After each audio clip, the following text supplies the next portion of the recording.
كابتن نصر علي، بالتأكيد يعني أنت عاصرت هذه الأغنية أو هذا الكليب اللي اتعمل عن نادي الترسانة، رغم أنه هو شوية عن كرة القدم لكنه بالعكس بيعبر عن الترسانة وعن هوية الترسانة ومكانتها الطبيعية اللي المفروض أن هي تتبوأها بين الأندية المصرية.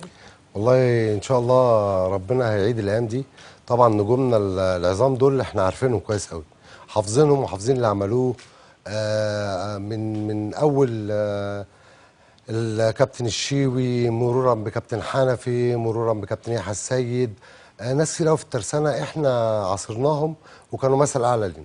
نفسنا الكوره ان شاء الله باذن الله تبقى زي الطايره واليد والباسكت ونرجع تاني يعني نكسر الدنيا زي ما بيقولوا.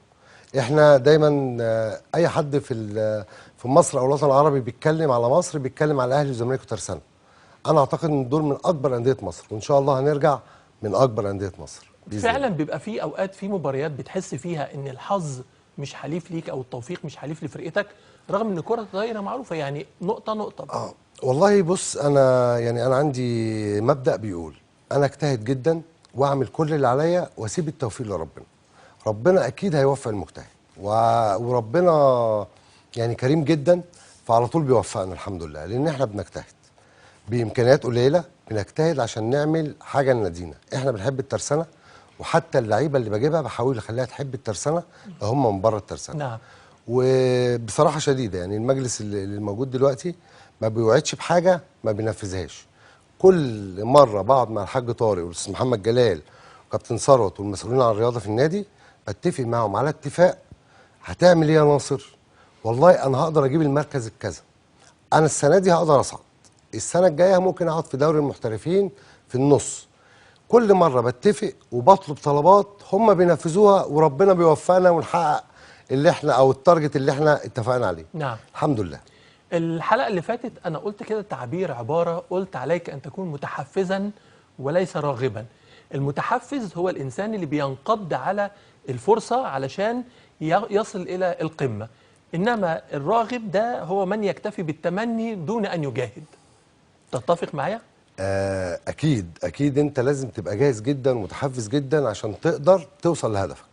انما بالتمني اعتقد ان الموضوع صعب قوي. لو ما كانش في دراسه كويسه، في تدريب كويس، في علم على قدر التدريب دوت، مش هنقدر نكسب. رساله من كره الطائره الى كره القدم، لازم التخطيط، لازم نبقى مخططين هنعمل ايه السنه دي وهنعمل ايه السنه الجايه.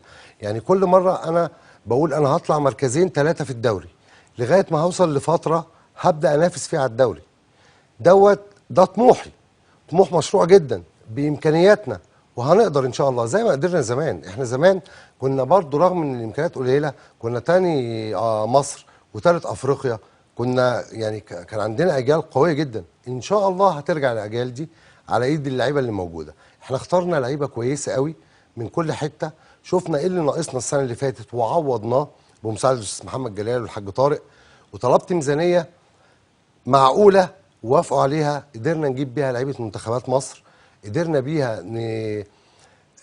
نعمل ايه، نعوض المراكز اللي كانت ضعيفه عندنا.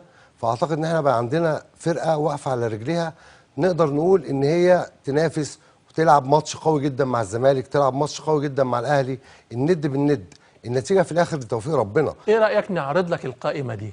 اتفضل. القائمه بتاعه الكره الطائره لنادي الترسانه صوت وصوره. اتفضل.